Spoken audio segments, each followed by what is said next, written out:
6 to 12 NCERT. नीचे दिए गए कथनों पर विचार करते हुए सही कूट का चयन कीजिए। व्यष्टि अर्थशास्त्र में व्यक्ति आर्थिक एजेंटों और प्रेरणाओं जिनसे वे चालित होते हैं की प्रकृति का उल्लेख मिलता है। दूसरा, व्यष्टि अर्थशास्त्र मांग एवं पूर्ति के व्यक्तिगत बाजारों का अध्ययन है जिसमें आर्थिक भूमिका निभाने वाला भी व्यक्ति होता है। इसका सही आंसर सी नंबर 1 और 2। क्वेश्चन नंबर 2, आधुनिक अर्थशास्त्र के जनक कौन है? Adam Smith. एडम स्मिथ को आधुनिक अर्थशास्त्र का जनक जाना जाता है, जनक के रूप में जाना जाता है। ये स्कॉटलैंड के निवासी थे। ये ग्लासगो विश्वविद्यालय के प्रोफेसर थे। An inquiry to nature and causes of wealth of nation पुस्तक कब प्रकाशित हुआ? 1776 ईस्वी में। 1776 ईस्वी में पुस्तक प्रकाशित हुआ। समष्टि अर्थशास्त्र मूल निहित है किसमें? व्यष्टि अर्थशास्त्र में। व्यष्टि अर्थशास्त्र में। नीचे दिए गए कथनों पर विचार कीजिए और सही कूट का चयन कीजिए।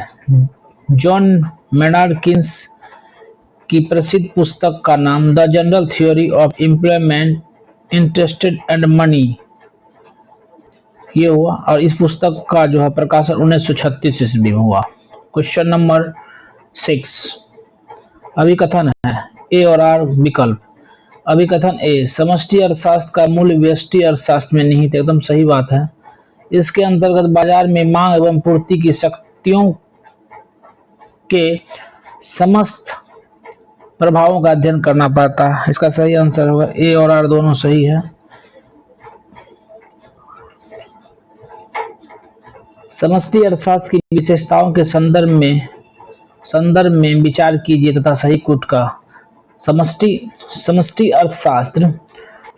अर्थशास्त्र के अंतर्गत नीतियों का अनुपालन राज्य स्वयं उसका वैधानिक निकाय करते हैं।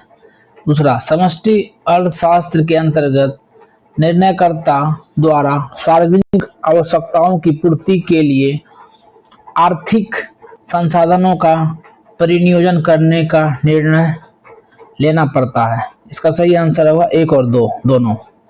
क्वेश्चन नंबर 8, आर्थिक एजेंट के संदर्भ में कौन सा विकल्प गलत है? पहला, आर्थिक एजेंट उपभोक्ता हो सकता है, सही बात है। दूसरा, आर्थिक एजेंट वस्तुओं एवं सेवाओं के उत्पाद भी हो सकते हैं। आर्थिक एजेंट सरकार, निगम जैसी संस्थाएं भी हो सकती है। तीनों ये सही है, यानी इनमें से कौन गलत है? तो इसका डी विकल्प होगा। क्लासिकल या प्रतिष्ठित अर्थशास्त्र की मान्यता के अनुसार कौन सा विकल्प सही है? किसी अर्थव्यवस्था में सारे श्रमिक के जो कार्य करने के इच्छुक हैं उन्हें कार्य मिलेगा और सभी कारखाने अपनी पूर्ण क्षमता के अनुसार कार्य करेगा। सरकार हस्तक्षेप पूर्ण रूप से करता है, ऐसा कुछ भी नहीं है। सरकार पूर्ण रूप से हस्तक्षेप नहीं करता, मात्र एक सही होगा। Question number 10, economic consequences of the peace पुस्तक के लेखक कौन? जॉन मेनार्ड किन्स, जो 1919 ईस्वी में यह पुस्तक प्रकाशित किया था। सूची 1 को सूची 2 से मिलाइए। महामंदी 1929, economy consequences of the peace पुस्तक के लेखक, पुस्तक प्रकाशन कब हुआ था? तो ये हुआ था आपको 1919 में। The general theory of employment, interest and money 1776 Adam Smith के द्वारा। और डी नंबर का सेम हो जाएगा 1936। क्वेश्चन नंबर 12, संयुक्त राज्य अमेरिका में 1929 से 1933 ईस्वी तक बेरोजगारी की दर बढ़कर हो गई थी कितनी? संयुक्त राज्य अमेरिका में 1929 से 1933 तक बेरोजगारी की दर बढ़कर हो गई थी 3% से 25%। संसाधनों से अभिप्राय उन वस्तुओं एवं सेवाओं से हैं जिनका उपयोग अन्य वस्तुओं एवं सेवाओं का उत्पादन करने में होता है। जिनका उपयोग अन्य वस्तुओं एवं सेवाओं का निर्यात करने में होता है, ये नहीं होगा। जिनका उपयोग अन्य वस्तुओं तथा सेवाओं को आयात करने में होता है, खाली एक नंबर होगा, सी आंसर ये हो जाएगा। क्वेश्चन नंबर 14, वस्तु विशेष से हमारा अभिप्राय है अभौतिक मूर्त रूप, अभौतिक अमूर्त रूप, भौतिक मूर्त रूप और भौतिक अमूर्त। इसका सही आंसर होगा सी, भौतिक। वस्तु का विशेष अभिप्राय है भौतिक मूर्त वस्तुएं, भौतिक मूर्त वस्तुएं जिनका उपयोग लोगों की इच्छाओं तथा आवश्यकताओं की संतुष्टि के लिए किया जाना है। व्यष्टि अर्थशास्त्र के अंतर्गत व्यक्ति विशेष से हमारा अभिप्राय है कि अपना निर्णय लेने में अक्षम इकाई से है। दूसरा, अपना निर्णय लेने में दूसरे इकाई पर निर्भर, ये दोनों गलत है। व्यष्टि अर्थशास्त्र के अंतर्गत व्यक्ति विशेष से हमारा अभिप्राय अपना निर्णय लेने के समक्ष इकाई से है, अपना निर्णय लेने के सक्षम इकाई से। सक्षम इकाई के रूप में अकेला व्यक्ति अथवा परिवार, समूह, फर्म अथवा कोई अन्य संगठन हो सकता है। क्वेश्चन नंबर 16, समाज में दो मूल आर्थिक समस्याएं हैं। इसका सही आंसर बी होगा, सीमित संसाधनों का विनिधान तथा वस्तु एवं सेवाओं की अंतिम मिश्रण का वितरण। क्वेश्चन नंबर 17, जीवन की आधारभूत आर्थिक गतिविधियों के अंतर्गत आता है एक, वस्तुओं एवं सेवाओं का उत्पादन, दो, विनिमय, तीसरा, उपभोग। इसका सही आंसर हो जाएगा ए नंबर। अर्थव्यवस्था की केंद्रीय समस्याओं के संदर्भ में कौन सा विकल्प गलत है? किन वस्तुओं को उत्पादन किया जाए, कितनी में? वस्तुओं को उत्पादन कैसे किया जाए? पड़ोसी देश के साथ संबंध को कैसा सुधारा जाए? डी, वस्तुओं के उत्पादन किसके लिए किया जाए? कौन सा विकल्प गलत है? तो विकल्प जो गलत है सी नंबर होगा, पड़ोसी देश के साथ संबंध को कैसे सुधारा जाए। और सही, और तीनों सही है।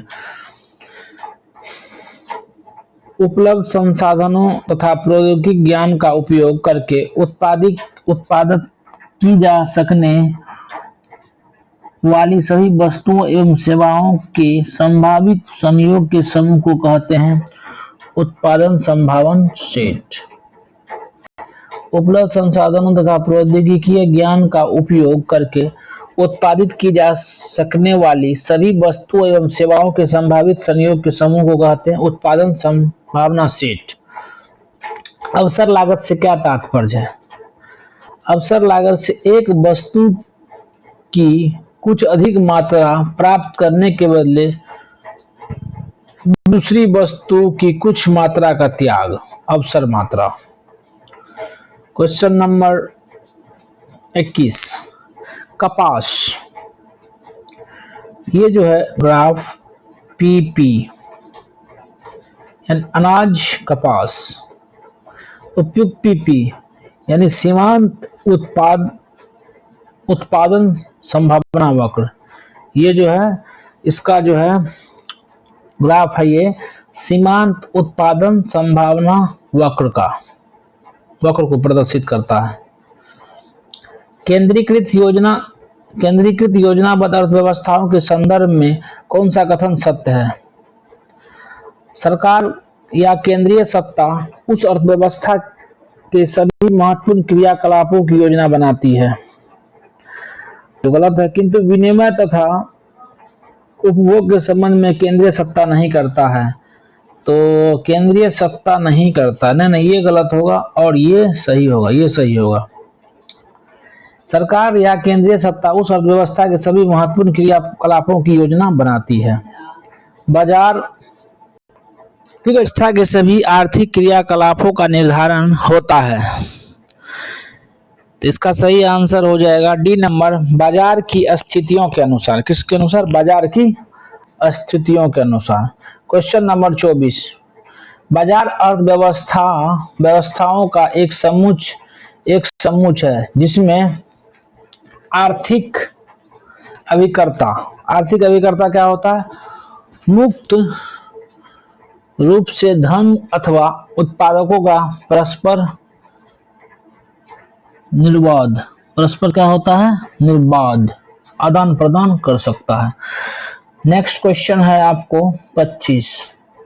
सकारात्मक आर्थिक विश्लेषण के संदर्भ में निम्न कथनों पर विचार कीजिए। निम्न कथनों पर विचार कीजिए। सकारात्मक आर्थिक विश्लेषण के अंतर्गत विभिन्न क्रियाविधियों की कार्य प्रणाली का अध्ययन किया जाता है। इसमें यह समझने का प्रयास किया जाता है कि ये विधियां हमारे अनुकूल भी है या नहीं। तो केवल एक हो जाएगा। परंपरागत रूप से अर्थशास्त्र की विषय वस्तु के अध्ययन किन दो शाखाओं में किया जाता है? तो समष्टि और व्यष्टि अर्थशास्त्र। Question number 27। आदर्शक आर्थिक विश्लेषण के संदर्भ में निम्न कथनों पर विचार कीजिए तथा सही कूट का चयन कीजिए। आदर्शक आर्थिक विश्लेषण के अंतर्गत हम बाजार अर्थव्यवस्था का मूल्यांकन करते हैं, जो गलत बात है।